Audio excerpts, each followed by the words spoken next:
السلام علیکم ورحمۃ اللہ وبرکاتہ۔ الحمد للہ المحمود بنعمتہ المعبود بقدرتہ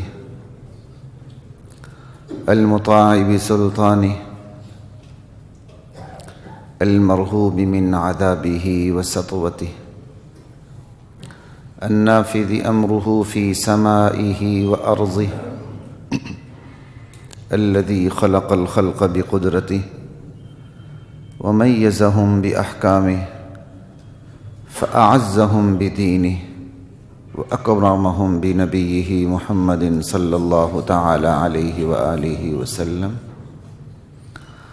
بسم الله والحمد لله والصلاة والسلام على رسول الله أما بعد فأعوذ بالله من الشيطان الرجيم. بسم الله الرحمن الرحيم.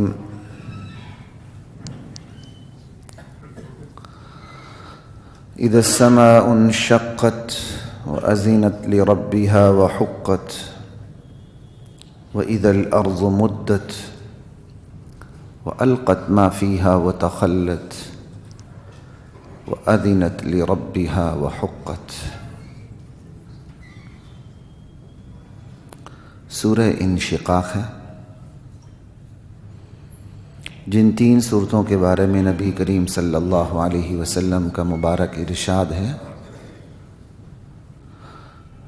کہ من سرہ ان ينظر الى یوم القیامہ کأنہ رأی عین فلیقرأ اذا الشمس كورت واذا السماء انفطرت واذا السماء انشقت. جو اپنی آنکھوں سے قیامت کو دیکھنا چاہے وہ ان 3 صورتوں کو پڑھ لے. اذا السماء انفطرت، اذا السماء انشقت گزشتہ جمعوں میں اس پہ بات ہو چکی ہے، اور آج اس کڑی کی اس سلسلے کی آخری صورت ہے اذا السماء انشقت، سورہ انشقاق. اللہ کی ذات مجھے، آپ کو، ہم سب کو اللہ ہمارے دلوں میں جواب دہی کا احساس بیدار فرمائے. جواب دہی کا احساس پیدا ہو جائے پھر سارے کام آسان ہو جاتے ہیں.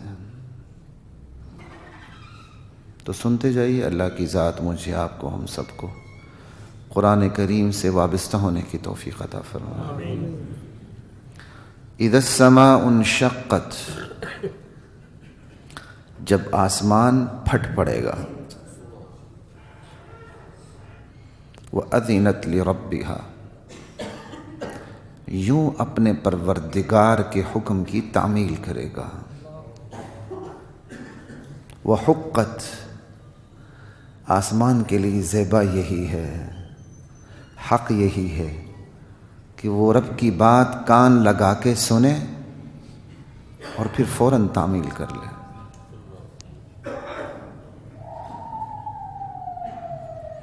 اللہ اکبر، لا الہ الا اللہ. انسان غلط فہمی کا شکار ہو جاتا ہے. کرسی پہ بیٹھ جاتا ہے، غلط فہمی کا شکار ہو جاتا ہے. اقتدار، اختیار، دولت، یہ چیزیں اسے غفلت میں ڈال دیتی ہیں. الہاکم التکاثر حتی زرتم المقابر. کل تک 2 پیسے نہیں تھے، آج 2 ٹکے آ جاتے ہیں. بندہ اپنی اوقات بھول جاتا ہے. کل بندہ با اختیار تھا، کل تک بندہ بے اختیار تھا، آج با اختیار ہو گیا تو اس کی مسکراہٹ بھی تبدیل ہو جاتی ہے. اس کے سلیقے قرینے بدل جاتے ہیں، اس کے تعلقات تک تبدیل ہو جاتے ہیں. یہ تو آپ روزمرہ دیکھتے ہیں اور آپ کے لیے دیکھنا بہت آسان ہے میرے خیال میں. کم لوگ ہوتے ہیں جو اپنی اوقات میں رہتے ہیں. یہ 9 دولتیے کہتے ہیں نا، یہ بھی ایسے ہی ہوتے ہیں نا. خاندانی دولت مند کا کوئی اور حساب ہوتا ہے. اچانک دولت آ جائے تو کم لوگ اس کو سنبھال پاتے ہیں. خیر، بات یہ ہے کہ بندہ غلط فہمی کا شکار ہو جاتا ہے، بلکہ خوش فہمی کا شکار ہو جاتا ہے. اوہو، میری دولت کو زوال نہیں، میری صحت کو زوال نہیں، میری طاقت کو زوال نہیں، میرے روب و دبدبے اور تنتنے اور غلغلے کو زوال نہیں. اب یہ چیزیں مجھ سے فنا کیسے ہو سکتی ہیں؟ اتنی تو میری فاؤنڈریز ہیں، اتنے تو میرے ملے ہیں، اتنے میرے اختیارات ہیں، قیامت تک میری نسلوں کو ملتا رہے گا. یہ چیز آخر مجھ سے ختم کیسے ہو سکتی ہے؟ اللہ کہتا ہے نہیں، یہ سب کچھ فنا ہونے والا ہے. آج نہیں کل، کل نہیں کل، کل نہیں کل. وقت آئے گا زمین و آسمان پاش پاش ہو جائیں گے، کچھ بھی باقی نہیں رہے گا. ایک نئی زمین، ایک نیا آسمان، سب کچھ، ایک نئی دنیا، ایک نیا عالم برپا ہوگا. اللہ کے لیے کوئی مشکل نہیں. یہ تو دنیا میں ہی ہم دیکھتے رہتے ہیں ہر وقت. یہاں تو اللہ آخری مرحلے کا ذکر فرما رہے ہیں. اگر دنیا میں اسی ملک کے اندر جن کا لوگ دم بھرتے تھے، جن کی شہرت کے چرچے تھے، آج وہ گمنامی کے اندھیروں میں ہیں. جن کی فیکٹریوں میں سینکڑوں لوگ بلا مبالغہ ملازمت کیا کرتے تھے، وہ گمنامی کی زندگی میں چلے گئے. آج انہیں کوئی نہیں جانتا، آج ان کے پاس کچھ بھی نہیں، بلکہ ایک ایسے شخص سے میں ملتے ملتے رہ گیا. میرا اب شوق ہے کہ میں ملوں. بہرحال شاید کوئی گرد و پیش کا شاید ماحول ایسا نہیں تھا، ایسا شاید کہ میں نہیں مل سکا. ابھی بھی وہ شخص زندہ ہے جو جس رہائش میں رہتا تھا، اس رہائش کو سیدھا کرنے کے لیے جو کونے کھدرے نکلے وہ کنالوں میں تھے. کونے کھدرے جو نکلے وہ 2.5 3 یا 4 کنال کا پلاٹ تھا. ایک اہم بڑی شخصیت نے مجھے خود یہ بات بتائی کہ میں ان کا کونسل تھا، اور جب وہ کونے کھدرے نکلے تو انہوں نے مجھے کہا یہ آپ ویسے رکھ لیں. تو میں نے انکار کر دیا. وہ بھی تھے بڑے دبنگ شخصیت ہیں، تو انہوں نے کیسے لینا تھا اپنے وقت میں بھی. کہا میں نے نہیں لیا، میں نے کہا اپنے پاس رکھیں اس کو. آج وہ شخص ایک چھوٹے سے فلیٹ میں ایک کمرے کے اندر گمنامی کی زندگی گزار رہا ہے. جو شاہد اپنے وقت میں فولاد کا لوہے کا پاکستان کا سب سے بڑا بیوپاری تھا. پھر مجھے بتایا گیا کہ اسی وقت یہ اوپر فلیٹ میں موجود ہے. بیٹا اس کا پاکستان نہیں آ سکتا کیونکہ اس کے اوپر وہ اتنا بڑا نادہندہ ہے بیچارہ. ایک بیٹا ساتھ ہے، اور کسی وقت میں نے سنا تھا بیوی کپڑوں پہ کڑھائی کرتی ہے، جا کے بازار بیچ آتے ہیں، اپنا گزارا کرتے ہیں. اور وہ وہیں رہ رہا ہے جہاں اس نے بہت بڑی ڈونیشن دی ہوئی ہے. اب انہی لوگوں نے جن کو اس نے ڈونیشن دی ہوئی تھی ادارے کے لیے، اس ادارے کے چھوٹے سے کمرے میں ایک فلیٹ میں رہتا ہے. وہ بھی کوئی نچلے فلیٹ میں نہیں، اوپر 3 4 منزل پہ جا کے. بتانے کا مقصد یہ ہے کہ انسان کی کوئی اوقات نہیں، کچھ بھی نہیں. انسان اذا السماء انشقت، جب آسمان پھٹ جائے گا، وہ اذنت، اپنے رب کے حکم کی یوں تعمیل کرے گا. اذینہ کا مطلب ہوتا ہے اذین لہو، اس نے اس کی بات کان لگا کے سنی اور پھر اس طرح تعمیل کی کہ معمولی بھی انحراف نہ آئے. تو اذینت لربہا، اپنے پروردگار کا حکم کان لگا کے سنے گا آسمان، اور مکمل طور پر حکم خداوندی کی تعمیل کرے گا، پاش پاش ہو جائے گا. وحقت، حق یہی ہے کہ وہ ایسا ہی کرے، اس کے پاس کوئی اور آپشن ہے ہی نہیں. فرق صرف اس قدر ہے، آسمان کو اختیار نہیں اور بندے کے پاس چند دنوں کا اختیار ہے. یہی تو بس امتحان ہے. آسمان کے لیے کوئی امتحان نہیں، بس اس 2 گندے قطروں کے ملاپ سے پیدا ہونے والے انسان کے پاس تھوڑا سا اختیار ہے. اسی اختیار کی تو پوچھ ہے. ورنہ اس انسان کی حیثیت کیا ہے اتنی بڑی کائنات کے سامنے؟ وَإِذَا الْأَرْضُ مُدَّتْ، جب زمین کھینچ کے پھیلا دی جائے گی، دریا سمندر پاٹ دیے جائیں گے، پہاڑ ریزہ ریزہ کر دیے جائیں گے، اونچ نیچ بل سلوٹیں شکنیں سب برابر کر دی جائیں گے۔ یہ وادیاں، یہ کوہسار، یہ جنگل، یہ بیابان، یہ گھاٹیاں، یہ نشیب و فراز، جتنا بھی کچھ زمین میں ہے سب سلوٹیں نکال کے چادر کی طرح اس زمین کو تان دیا جائے گا۔ پھر مزید اس کو کھینچ کے اللہ لمبا اور چوڑا کر دیں گے، اس کی اپنی اندر کی سلوٹیں بھی ختم ہوں گی، شکنیں ختم ہوں گی، ڈلانے، نشیب و فراز، گھاٹیاں، کوہسار، وادیاں، جو کچھ ہے سب برابر ہو جائے گا۔ وَإِذَا الْأَرْضُ مُدَّتْ، جب زمین کو کھینچ کے برابر کر کے بالکل پھیلا دیا جائے گا اور اسے چٹیل میدان بنا دیا جائے گا۔ چٹیل میدان کی باتیں خود قرآن کریم کی دوسری آیات میں موجود ہیں، اسی کی تفسیر آپ کے سامنے رکھا ہوں۔ چلیں ادھر بھی چلتے ہیں، طٰہٰ کی آیات ہیں۔ وَيَسْأَلُونَكَ عَنِ الْجِبَالِ، یہ منکرین جزا اور سزا یہ تنزن پوچھتے ہیں یہ پہاڑوں کا کیا بنے گا؟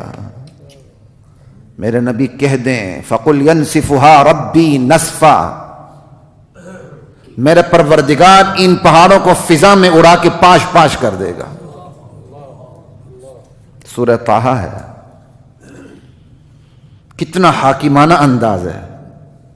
کہیں اللہ کا جواب حکیمانہ ہوتا ہے، کہیں اللہ کا جواب حاکمانہ ہوتا ہے۔ یہ سوال پر منحصر ہے کہ جواب کیسا ہونا چاہیے، یہ سامنے والے پر منحصر ہے کہ اس کو جواب کس اسلوب سے دیا جائے۔ آپ کی بدن بولی محتاج ہوتی ہے سامنے والے کے رویے کی۔ اللہ اسی اسلوب میں اسے جواب دے رہے ہیں کہ میرے نبی کہہ دیں میرا پروردگار ان پہاڑوں کو فضا میں اڑا کے پاش پاش کر دے گا۔ فَقُلْ يَنْسِفُهَا رَبِّي نَسْفًا فَيَذَرُهَا قَاعًا صَفْصَفًا، اللہ اس پوری زمین کو چٹیل میدان بنا دے گا۔ میرا پروردگار اس پوری زمین کو چٹیل میدان بنا دے گا۔ فَيَذَرُهَا قَاعًا صَفْصَفًا، کیسا چٹیل میدان؟ لا ترى فيها عوجا ولا امتا، کوئی اس کے اوپر بل سلوٹ اونچ نیچ نشیب و فراز کچھ بھی نہیں رہے گا، بالکل چادر کی طرح تان کے سیدھی کر دی جائے گی۔ یومئذ یتبعون الداعی لا عوج لہ، اس دن سب لوگ اس فرشتے کی آواز کے پیچھے پیچھے چلیں گے جو میدان حشر کی طرف بلا رہا ہوگا۔ لا عوج لہ، سرے منہ کوئی انحراف نہیں کر سکے گا، کوئی ادھر ادھر نہیں ہوگا، جہاں سے آواز آ رہی سب اس آواز کے پیچھے پیچھے چلیں گے۔ کتنا حاکمانہ انداز ہے اللہ کا۔ وَخَشَعَتِ الْأَصْوَاتُ لِلرَّحْمَنِ، ساری آوازیں رحمان کے سامنے دب جائیں گی، اور یہاں لفظ رحمان استعمال ہوا ہے تاکہ کوئی غلط فہمی کا شکار نہ ہو۔ رب تو رحمت والا ہے، اس کے سامنے کیا ڈرنا ہے۔ بچے غلط فہمی کا شکار ہو جاتے ہیں جب آپ زیادہ پیار کرتے ہیں، وہ کئی دفعہ بدتمیزی پہ اتر آتے ہیں، پھر آپ کو نفسیاتی حوالے سے ان کو قابو کرنا پڑتا ہے کہ بچے محبت تو ضرور کریں لیکن حد ادب میں رہیں۔ یہاں اللہ وہی سکھا رہے ہیں کہ میرے بندے رحمان کا تصور کر کے کہیں حد سے باہر نہ نکل جائیں۔ رحمان کے سامنے آوازیں پست ہوں گی۔ یہاں لفظ اللہ کا استعمال نہیں ہوا، رحمان کا ہوا ہے۔ رحمان جس پر رحمت ختم ہے، رحمت للعالمین بھی رحمت للعالمین ہیں تو اللہ کی رحمت کی وجہ سے ہیں۔ فَبِمَا رَحْمَةٍ مِّنَ اللَّهِ لِنْتَ لَهُمْ، میرے نبی آپ اپنی امت پر رحیم ہیں، اللہ کی رحمت کی وجہ سے رحیم ہے۔ وَلَوْ كُنْتَ فَظًّا غَلِيظَ الْقَلْبِ لَانفَضُّوا مِنْ حَوْلِكَ، آپ اگر سخت دل والے ہوتے تو یہ آپ سے بھدک جاتے، آپ کے قریب بھی نہ آتے. یہ اللہ کی رحمت ہے کہ آپ رحیم ہیں ان پر، آپ نرم ہیں ان پر. وَخَشَعَتِ الْأَصْوَاتُ لِلرَّحْمَنِ فَلَا تَسْمَعُ إِلَّا ہمسا. کوئی تم آواز نہیں سنو گے، صرف کھسکھساہٹ کی آواز ہو رہی ہوگی، کوئی خسر پسر کر رہا ہوگا. یومئذ لا تنفع الشفاعہ، اس دن کوئی کسی کی سفارش نہیں کر سکے گا. الا من اذن لہ الرحمن، البتہ رحمان جسے اجازت دے. پھر یہاں رحمان کا لفظ استعمال ہو رہا ہے. رحمان کی رحمت سے غلط فہمی کا شکار نہ ہو جانا کہ ہر ایک بول اٹھے گا. نہ، رحمان جسے اجازت دے. وَرَضِيَ لَهُ قَوْلًا، جس کی بات سننا پسند کرے، اور کسی کو اجازت نہیں ملے گی. مَنْ ذَا الَّذِي يَشْفَعُ عِنْدَهُ إِلَّا بِإِذْنِهِ. يَوْمَئِذٍ لَا تَنْفَعُ الشَّفَاعَةُ إِلَّا مَنْ أَذِنَ لَهُ الرَّحْمَنُ وَرَضِيَ لَهُ قَوْلًا يَعْلَمُ مَا بَيْنَ أَيْدِيهِمْ وَمَا خَلْفَهُمْ وَلَا يُحِيطُونَ بِهِ عِلْمًا. بندہ سفارش کیسے کر سکتا ہے؟ آگا پیچھا سب کچھ تو اللہ جانتا ہے. بندہ سفارش کیسے کرے؟ آپ یہاں دنیا میں کسی کی سفارش لے کے جاتے ہیں، سر ذرا اس کو معاف کر دیں، آئندہ ایسا نہیں کرے گا. افسر بالا اگر دیانتدار ہے اور وہ بندہ سفارش کے قابل نہیں ہے، کیے جانے کے قابل نہیں ہے، تو دیانتدار افسر آپ کو بٹھا کے کہے گا یار بیٹھو ذرا، اس کی یہ کرپشن، یہ کرپشن، یہ کرپشن، یہ کرپشن، بتاؤ میں اسے معاف کیسے کروں، تمہاری سفارش سنوں کیسے؟ میری ذات کا معاملہ ہوتا تو میں معاف کر دیتا، یہ میری ذات کا معاملہ نہیں، سرکار کا مسئلہ ہے، اور میرے پاس معافی کی کوئی گنجائش. اللہ علی الاطلاق اجازت کسی کو نہیں دے گا قیامت کے دن. جسے اللہ اجازت دے اور جس کے حق میں اجازت دے وہی بولے گا، اور صرف اسی کے حق میں سفارش کر سکے گا اور کسی کے حق میں نہیں. اللہ وجہ یہ بتاتے ہیں، آگا پیچھا سارا میں جانتا ہوں، سفارش کرنے والے کو کیا پتا کہ یہ کیا کر کے آیا ہے. یہ آیات کا ربط، کنیکشن. یعلم ما بین ایدیہم وما خلفہم ولا یحیطون بہ علما. وعنت الوجوہ للحی القیوم. آپ ذرا بھائی کو جگہ دے دیں گے تو یہ ذرا بیٹھ جائیں گے. وعنت الوجوہ للحی القیوم، حی قیوم زندہ اور پائندہ ہمیشہ رہنے والی ذات، اس کے سامنے تمام کے تمام چہرے، تمام کے تمام سر جھک جائیں گے. وقد خاب من حمل ظلما، اس دن جو ظلم کا بوجھ اٹھا کے آیا ہوگا بڑا نامراد ہوگا. آسان نہیں کسی پر ظلم کرنا، اور سے دراز کی بات ہے، کم سے کم اسے 15-20 سال ہو گئے ہوں گے. یہ بی بی پاک دامن کے پاس کسی دور میں میرے وہاں سکول ہوا کرتا تھا. پھر میں پی ایچ ڈی کرنے چلا گیا، تو بہرحال اس کے بعد پھر میں نے وائنڈ اپ کر دیا تھا کام سارا. خیر بتانے کی بات یہ کہ شاید میں اسی اپنے سکول کی طرف جا رہا تھا، تو ایک رکشے والے پہ ایک بندے نے پوری بدماشی دکھائی. مقامی ہوگا، کرتے ہیں لوگ، کنٹوٹے ہوتے ہیں. میں دور سے دیکھ رہا تھا، گزر رہا تھا، رکشے والا اتنی بات کر رہا تھا، اوپر والا دیکھ رہا ہے، اور اتنی دردناک آواز میں وہ کہہ رہا تھا، وہ دیکھ رہا ہے. میں لرز گیا. آج تک مجھے وہ منظر نہیں بھولتا. ٹکے کی اوقات بندے کی نہیں ہوتی ہے، بدماشی پہ بندے اتر آتے ہیں. یہ بڑی عجیب نفسیات ہے، بڑی ہی عجیب نفسیات ہے. یہاں بھی آپ دیکھیں نا کتنے جیلی وکیل پھر رہے ہوتے ہیں کئی دفعہ. یہ نفسیات انہیں یہاں کالا کوٹ پہن کے گھما رہی ہوتی ہے.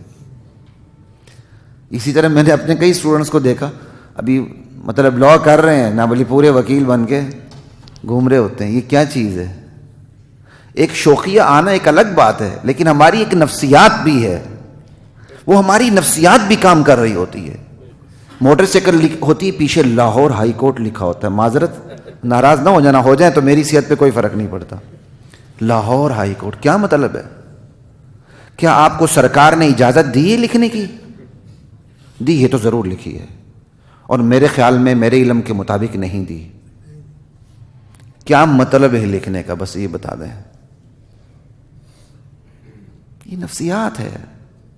ہاں کسی نے غیر شعوری طور پر بھی لکھا ہوگا، میں یہ انکار نہیں کرتا، لیکن عمومی طور پر ایک نفسیات کار فرما ہوتی ہے.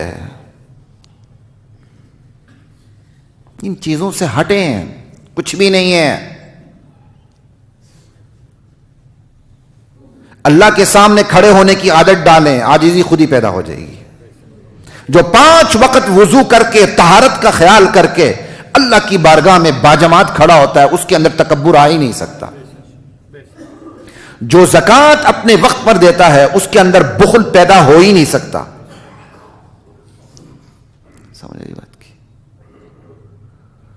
لا الہ الا اللہ.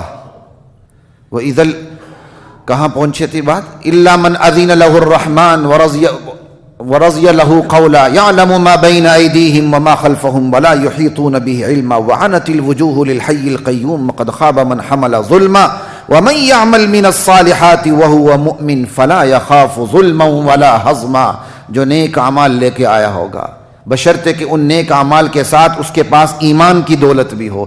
محض نیک اعمال قیامت کے دن کام نہیں آئیں گے، اڑتی ہوئی خاک کر دیے جائیں گے. آج سوشل میڈیا پہ ہم دیکھتے ہیں تو حیران ہو جاتے ہیں، اگلا کسی کی سوشل ایکٹیویٹیز کو ذکر کر کے باقاعدہ جنت کا مستحق بنا کے چھوڑتا ہے اس کو، حالانکہ وہ سوشل ایکٹیویٹیز جس کی ہوتی ہیں وہ کافر ہوتا ہے.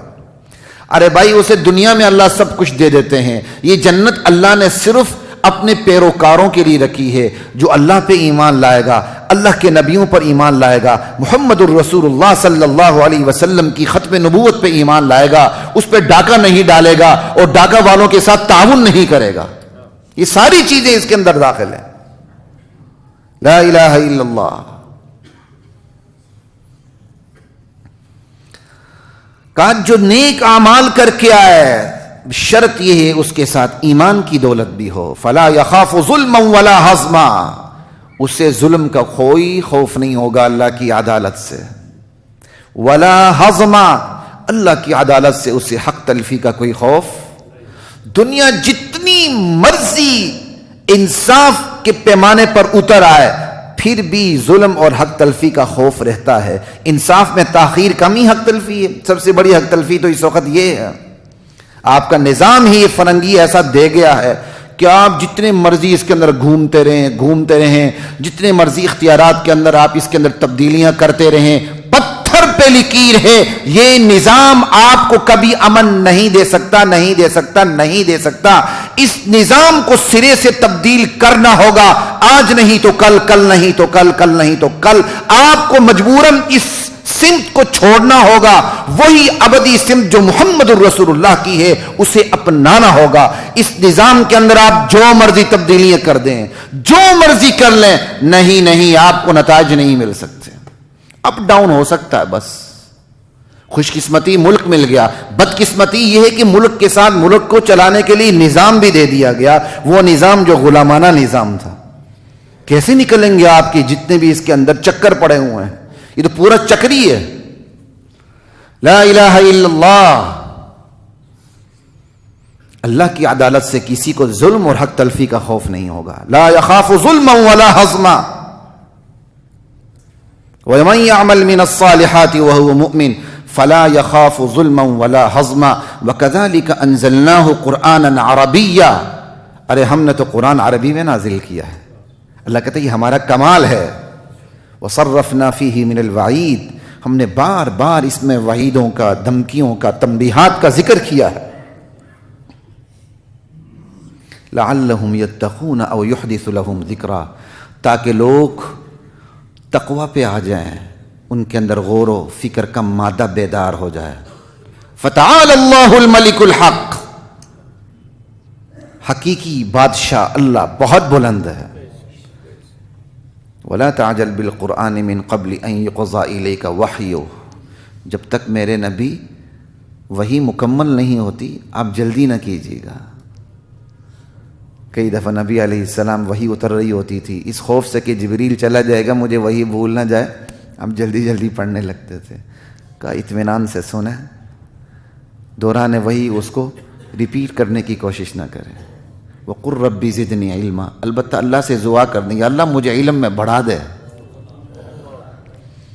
اس لیے یہ دعا کیا کریں، یہ حافظے کے لیے بڑی بہترین دعا ہے، کیونکہ اللہ کے نبی اسی خوف سے ریپیٹ کرتے تھے کہیں بھول نہ جائے. ساتھ ہی یہ باقاعدہ تعلیم دی گئی کہ ربی زدنی علما. اولاد کو کہیں یہ پڑھیں، خود پڑھیں، 5 وقت کے نمازی بنائیں. آج کل لوگ وظیفے بھی صرف دنیا کے لیے پوچھتے ہیں، کاروبار میں ترقی کیسے ہو، یہ کیسے ہو، دشمن پہ غلبہ کیسے ہو، قتل کے کیس سے قاتل چھوٹ کے کیسے باہر آئے. قاتل کی بات کر رہا ہوں، سمجھ آئی بات کی، کسی وہ معصوم کی بات نہیں کر رہا ہوں. قاتل چھوٹ کے کیسے آ جائے، اس کے لیے ہم وظیفے پڑھتے ہیں. ارے بھائی قرآن و سنت کی طرف آ جائیں، 5 وقت کی نماز پڑھیں، سب سے بڑا وظیفہ. اس کی طرف کوئی بھی نہیں آتا. لا الہ الا اللہ. بات ساری چلی گئی سورہ انشقاق کی تفسیر میں سورہ طٰہٰ کی طرف چلا گیا. وَإِذَا الْأَرْضُ مُدَّتْ وَأَلْقَتْ مَا فِيهَا وَتَخَلَّتْ. زمین کو کھینچ کے پھیلا دیا جائے گا، اس کا طول و عرض بھی بڑھا دیا جائے گا، اس کے اندر کی جو اپنی شکنیں ہیں، سلوٹیں ہیں، بل ہیں، نشیب و فراز ہیں، ساری ختم کر دی جائیں گی. وَأَلْقَتْ مَا فِيهَا وَتَخَلَّتْ. اس کے اندر جو کچھ ہے یہ نکال کے باہر کر کے خالی ہو جائے گی. اس کو ایسے ہی سکون ملے گا جیسے حاملہ عورت کو وضع حمل کے بعد، ڈیلیوری کے بعد سکون ملتا ہے. جو کچھ اس کے اندر ہے یہ نکال کے خالی ہو جائے گی. یہ قرآن کریم کا اسلوب بتاتا ہے. لا الہ الا اللہ. کیا نکالے گی؟ اور مردہ انسانوں کو نکال باہر کرے گی. کیا نکالے گی؟ انسان کی اعمال کی شہادتوں کو باہر نکال دے گی. یہاں اس نے یہ کیا، یہ کیا، یہ کیا، یہ کیا. کیا نکال دے گی؟ زمین انسان جن خزانوں پر مرتا تھا وہ سب کچھ اگل کے باہر رکھ دے گی. اب بتائیں قیامت برپا ہو رہی ہے، نیچے سے سونا بھی نکل رہا ہے، چاندی بھی نکل رہا ہے، ہیرے بھی نکل رہے ہیں، معدنیات بھی نکل رہے ہیں، گیس کے ذخائر بھی نکل رہے ہیں، سب کچھ نکل رہے ہیں. اب بندہ سونے کو لوہا بنا کے کیا کرے گا؟ آج بااختیار طبقہ یہ تو کر سکتا ہے نا، سونا کو لوہا بنا دے، IMF سے قرضے لے اور اپنے پھر ذخائر کو فریز کر کے رکھ دے، استعمال ہی نہ کرے، قوم سے ان رازوں کو چھپائے اور قوم سے یہ غداری کرے اور ٹیکسوں پہ ٹیکس لگائیں. خدا کی قسم اس ملک کے اندر جو اللہ نے اس زمین کے نیچے دولتیں رکھی ہیں، صرف اس کا صحیح استعمال ہو جائے، 1 روپے کا ٹیکس نہیں لگتا. انشاءاللہ انشاءاللہ اللہ نے مجھے موقع دیا تو میں ٹیکس پر بھی بات کروں گا. اسلام میں ٹیکس کا تصور کیا ہے؟ چونکہ تھوڑا سا ٹیکنیکل ٹاپک ہے تو ابھی میں اس کو چھیڑ نہیں رہا. ٹیکس کب آ سکتا ہے اسلام میں؟ باقاعدہ ہمارے فقہاء کی کتابوں میں اس کی صراحت موجود ہے. یہ نہیں کہ آپ بیسک نیڈز کے اوپر ٹیکس لگا دیں، ماچس کے اوپر ٹیکس لگا دیں، پیٹرول کے اوپر ٹیکس لگا دیں، جو کھانے والی چیزیں اس پہ ٹیکس لگا دیں. آپ کا بس چلے تو آپ ہوا پہ بھی ٹیکس لگا دیں. ایسا نہیں ہوتا. اللہ نے زکوٰۃ بھی بیسک نیڈز کے اوپر نہیں لگائی. بیسک نیڈز سے جو بچ جائے پھر اس پہ سال گزر جائے تب آ کے کہیں زکوٰۃ آتی ہے، وہ بھی 2.5% سے اوپر نہیں جاتی. یہاں ٹیکس پہ ٹیکس سمجھ آئی بات کی. وہ ٹیکس اٹھا کے کہاں دیتے ہیں؟ وہی دنیا کے مالیاتی اداروں کو واپس دے دیتے ہیں.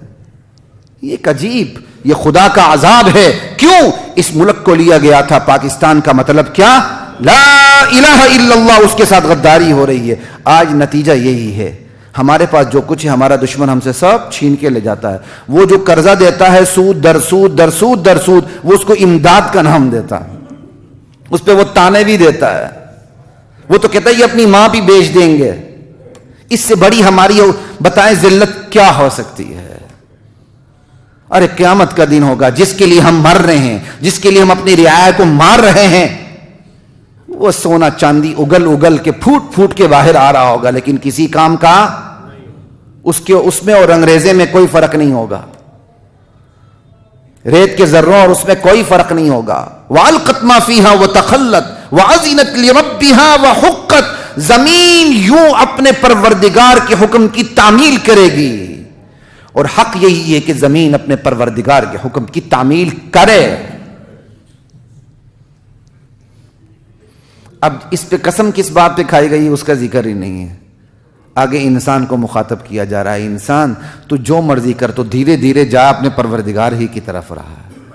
قسم کا جواب ہی نہیں ہے. جواب کیوں نہیں ہے؟ کہ آگے کی جو آیات ہیں وہی خود جواب بتا دیتی ہیں. جب یہ ہوگا تو جزا سزا کا مرحلہ ہوگا. یا ایھا الانسان، اے انسان، انک کادح الی ربک کدحا. تو بہت مشقت اٹھا رہا ہے. کدحا کہتے ہیں سخت محنت کرنے کو.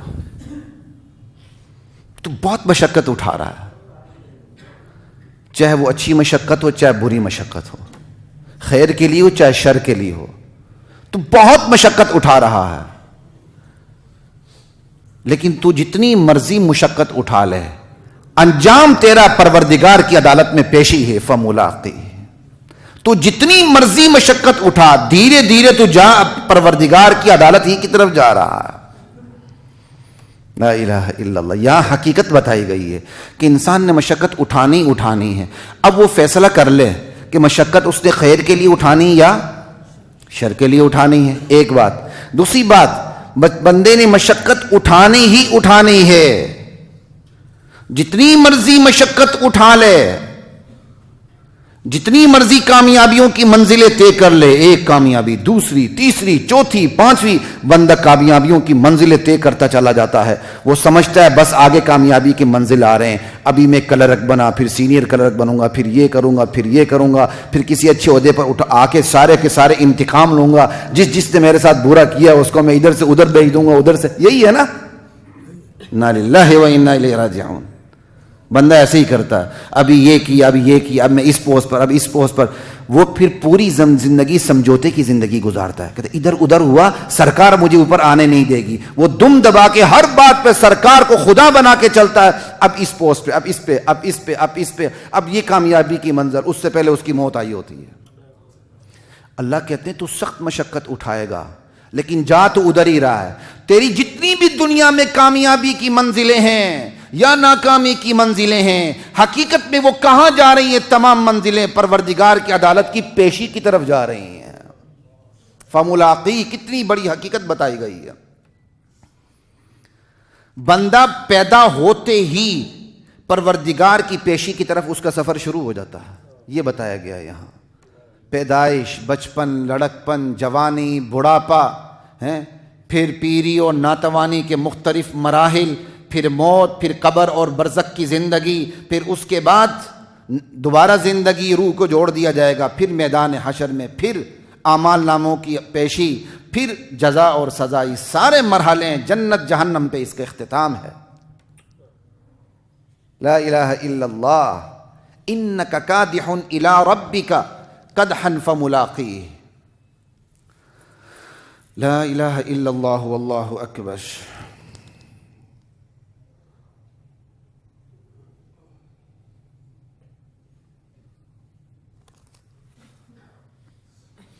تو یا ایھا الانسان انک کادح الی ربک قدحا فملاقیہ. جتنی بھی تیری کامیابیاں ہوں یا ناکامیاں ہوں, اصل میں سفر کس کا ہے؟ پروردگار کی پیشی, عدالت میں پیشی کی طرف کا سفر ہے. فملاقی, اصل منزل وہ ہے. آج کس کو یہ منزل یاد ہے؟ آج کون اپنی اولاد کو یہ منزل بتاتا ہے؟ 1 سال ہو گئی, ہم سال پہ گرہ لگ جاتی ہے, فکر کرنے کی بجائے ہم سالگرہ مناتے ہیں, وہ ایک الگ موضوع ہے. 2 سال 3 سال, پھر پیدائش سے پہلے ہی ہم برانڈ کے سکولوں میں بچوں کا نام رجسٹرڈ کروا لیتے ہیں. بچے بڑی بڑی تعلیمیں حاصل کرتے ہیں, لیکن بچے کو ایمان کا پتہ نہیں ہوتا, جنت جہنم کا پتہ نہیں ہوتا, نماز کا پتہ نہیں ہوتا, قل هو اللہ اس کو آتی نہیں, دعائے قنوت اس کے لیے پل صراط, 2 رکعت وہ نماز نہیں پڑھ سکتا. اور بندہ کہتا ہے کہ میرا بچہ بڑا کامیاب ہے. وہی باپ مرتا ہے تو وہ باپ اتنا بدقسمت ہوتا ہے کہ اس کا بیٹا جو مقابلے کے امتحان میں ٹاپ کر رہا ہوتا ہے, وہ اپنے باپ کا جنازہ نہیں پڑھ سکتا, اسے جنازہ نہیں آتا. اس سے بڑی اور کیا بدقسمتی ہو؟ کبھی سوچا ہے والدین نے ان چیزوں پہ؟ جائیں آج اپنے گھروں میں اپنے بچوں کو بٹھائیں, بیٹا تجھے جنازہ آتی ہے ذرا سناؤ, کیونکہ اگر کل میری موت واقع ہو جائے تو میرے لیے کیا ہمدردی کرے گا, بس یہ بتا دے. سنیں جا کے اپنے بچوں سے, کتنے بچے ہیں جن کو جنازہ آتی ہے. پھر آپ کو اپنی اوقات کا پتہ چلے گا, بچوں کی نہیں, اپنی اوقات کا پتہ چلے گا کہ میرے سمیت ہر باپ کہاں کھڑا ہے. پوچھیں جا کے بچوں سے. وضو کے فرائض آتے ہیں, طہارت آتی ہے, پیشاب کر کے زپ اوپر کر دینا یہ تو کوئی طہارت نہیں ہے, وہ تو شکر ہے لوگوں کی مہربانی, زپ اوپر کر لیتے ہیں. وہ بھی نہ کریں تو ہم کیسے پوچھ سکتے ہیں جمہوری دور میں؟ وہ بھی شکر ہے ان کا. خصوصاً خصوصی احاطے میں تو کھڑے کھڑے پیشاب کر رہے ہوتے ہیں جی، پورا پورا مظاہرہ ہو رہا ہوتا ہے، نیچے لوٹا بھی رکھا ہے، وہ بھی رکھا ہے، میں نے خود اسی ماحول کے اندر دیکھا، کھڑے کھڑے پیشاب کر رہے ہیں جی۔ کیوں؟ ان کا اپنا احاطہ ہے، کون بولے ان کے بارے میں؟ لوٹا بھی ناپاک، سب کچھ ناپاک، اب وہاں جا کے وہی لوٹا لوگ استعمال کر رہے ہوتے ہیں۔ فَأَمَّا مَنْ أُوتِيَ كِتَابَهُ بِيَمِينِهِ، جس کے دائیں ہاتھ میں نامہ اعمال دیا جائے گا، فَسَوْفَ يُحَاسَبُ حِسَابًا يَسِيرًا، اس سے ہلکا حساب لیا جائے گا۔ اما عائشہ سے روایت ہے رضی اللہ عنہا، اللہ نے فرمایا، نبی علیہ السلام فرماتے ہیں، اما عائشہ سے روایت ہے کہ جس سے حساب لیا گیا وہ مارا گیا۔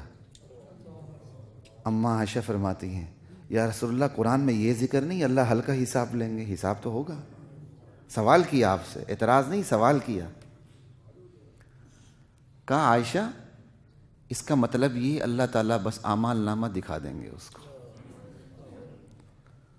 نیکیاں زیادہ ہوں گی، گناہوں کا پلہ ہلکا ہوگا، نیکیوں کا پلہ باری ہوگا، بندہ خود ہی اپنی اوقات دیکھ لگا ایسا کر کے، اللہ درگزر کر دیں گے، جا بندے ٹھیک ہے، یہ ہوگا حساب۔ لیکن اگر جس سے حساب ہاتھ میں دے کے پوچھ لیا گیا وہ مارا گیا۔ ہلکے حساب کا مطلب یہ ہے کہ بس بندے کے ہاتھ میں اس کی ہسٹری اس کے ہاتھ میں دے دی جائے، اسے پوچھا نہ جائے۔ اللہ مجھے اور آپ کو یہ نصیب کرے۔ ہماری کیا اوقات ہے ہم اپنا اعمال نامہ ایسے دیکھیں؟ ہم نے بات کی، آئینہ وہ نہیں دکھا سکتا جو اعمال نامہ سب کچھ دکھا دے گا۔ لا الہ الا اللہ۔ اور ایک روایت بھی ہے، اللہ کے نبی نے نماز میں یہ دعا پڑھی، اللہم حاسبنی حسابا یسیرا، کہ اللہ میرا ہلکا حساب لے۔ اما عائشہ نے پوچھا ہلکا حساب کیا ہے؟ کہا بس اللہ اعمال نامہ ہاتھ میں دیتے، پوچھے نہ کہ کیوں کیا یہ کام۔ اللہ کے نبی اپنے پروردگار سے دعا کرتے ہیں، یا اللہ میرا ہلکا حساب لے۔ اب بتائیں ہم کہاں کھڑے ہیں؟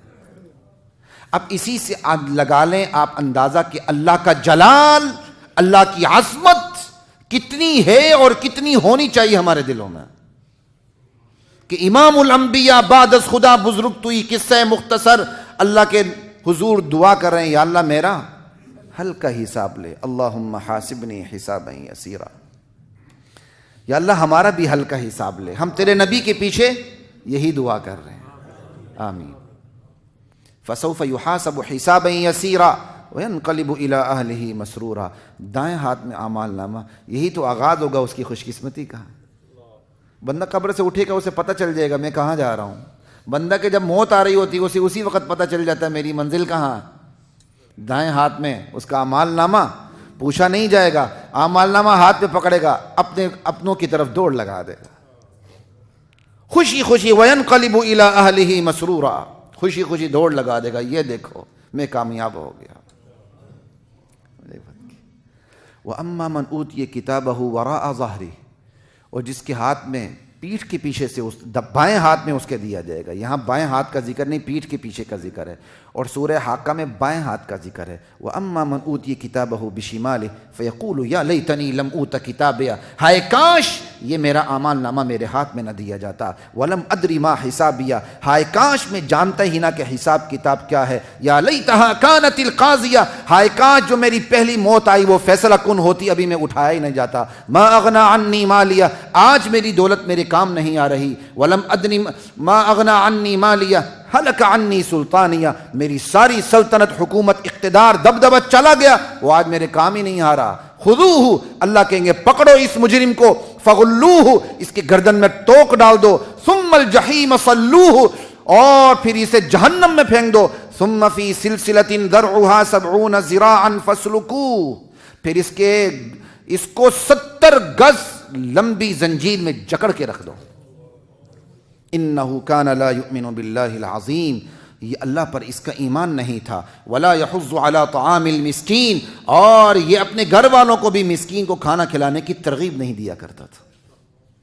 لا الہ الا اللہ۔ واما من اوتی کتابہ وراء ظہری، پیٹھ کے پیچھے سے ایسے بائیں ہاتھ میں دیا جائے گا۔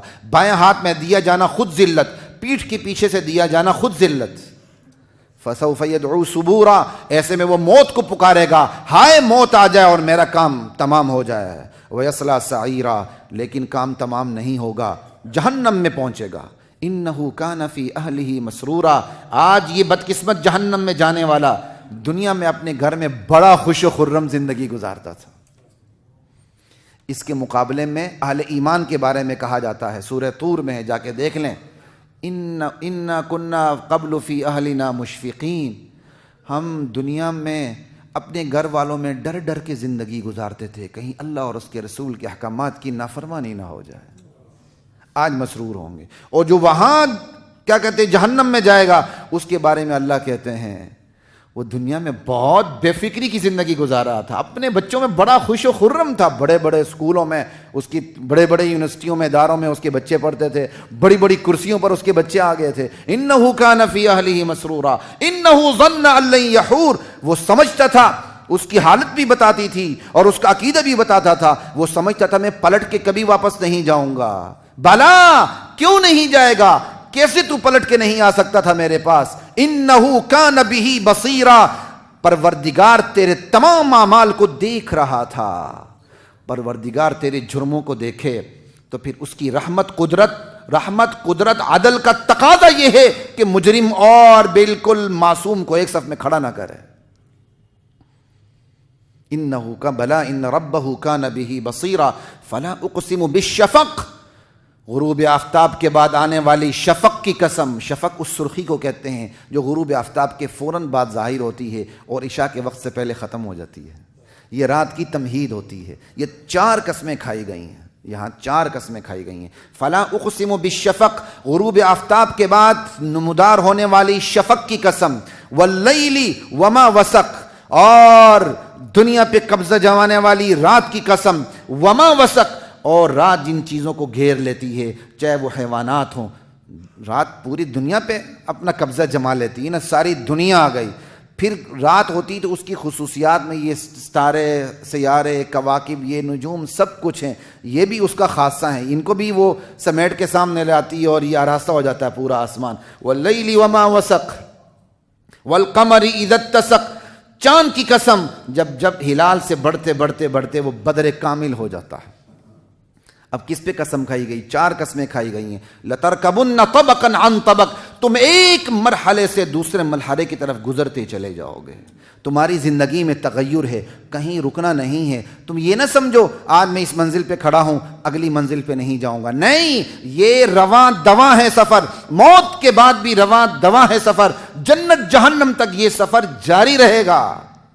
اس پہ قسم کھائی گئی 4 چیزوں کی، اور جن 4 چیزوں کی قسم کھائی ہے انہیں اللہ شہادت بنا کے پیش کر رہے ہیں۔ یہ کائنات کی 4 چیزیں بتلا رہی ہیں کہ خدا کی پیدا کردہ کائنات جس میں خدا کا پیدا کردہ انسان رہ رہا ہے اس میں تغیر ہی تغیر ہے۔ شفق کو دیکھ لو، غروب آفتاب ہوتا ہے تو شفق کی سرخی آتی ہے، اور پھر رات کو دیکھ لو، شفق ختم ہوتی ہے تو رات اپنا قبضہ جما لیتی ہے۔ پھر رات کے اندر سمیٹنے والے حیوانات کو دیکھ لو، صبح کہاں ہوتے ہیں، رات کو کہاں ہوتے ہیں۔ پھر ان ستاروں کو دیکھ لو، صبح تو نہیں جگمگاتے، رات کو ہی جگمگا رہے ہوتے ہیں۔ پھر اس چاند کو دیکھ لو، شروع میں بالکل چھڑی کی طرح ہوتا ہے، کالعرجون القدیم، چھڑی کی طرح ہوتا ہے، بالکل چھوٹا، پھر آہستہ آہستہ بڑھتے بدر کامل بن جاتا ہے، پھر اس کو زوال آتا ہے، پھر وہ عروج پہ آتا ہے، پھر زوال آتا ہے۔ یہ کائنات کا تغیر بتا رہا ہے انسان تیری زندگی میں بھی تغیر اور تبدل ہے، اور یہ کائنات جس طرح انحراف کیے بغیر اپنی منزل کی طرف رواں دواں ہے، تو بھی اپنی منزل کی طرف رواں دواں ہے، ادھر ادھر نہیں ہو سکتا۔ اچھی بات کر، بری بات کر، اچھی مشقت اٹھا، بری مشقت اٹھا، جانا تو نے پروردگار کی عدالت میں پیشی کے لیے ہے۔ بس فرق چاند اور تم میں یہ ہے، چاند کے پاس اختیارات نہیں، وہ اپنی چال پہ بند ہے، تمہارے پاس اختیار ہے، تیری مرضی تو بری چال چل، تیری مرضی تو اچھی چال چل، لیکن جانا پروردگار کی عدالت میں ہے۔ لَتَرْكَبُنَّ طَبَقًا عَنْ طَبَقٍ فَمَا لَهُمْ لَا يُؤْمِنُونَ، ان لوگوں کو کیا ہو گیا کہ یہ ایمان نہیں لاتے۔ وَإِذَا قُرِئَ عَلَيْهِمُ الْقُرْآنُ لَا يَسْجُدُونَ، جب ان کے سامنے قرآن پڑھا جاتا ہے تو یہ سجدہ نہیں کرتے۔ مصر میں بھی یہ رواج تھا اور عرب میں بھی یہ رواج تھا۔ کہ جب کسی کی بہت زیادہ عظمت بیان کرنی ہو نا تو فوراً سجدے میں چلے جاتے تھے. جیسے فرعون کے سامنے جب موسیٰ علیہ السلام نے جب معجزہ دکھایا عصا کا تو جادوگر ایمان لایا تو سب سے پہلے انہوں نے کیا کام کیا؟ سجدہ کیا اللہ کے حضور. تو یہ انداز اللہ کے نبی نے ڈالا اللہ کے حکم سے. قرآن پڑھتے پڑھتے آپ سجدے میں چلے جاتے تھے.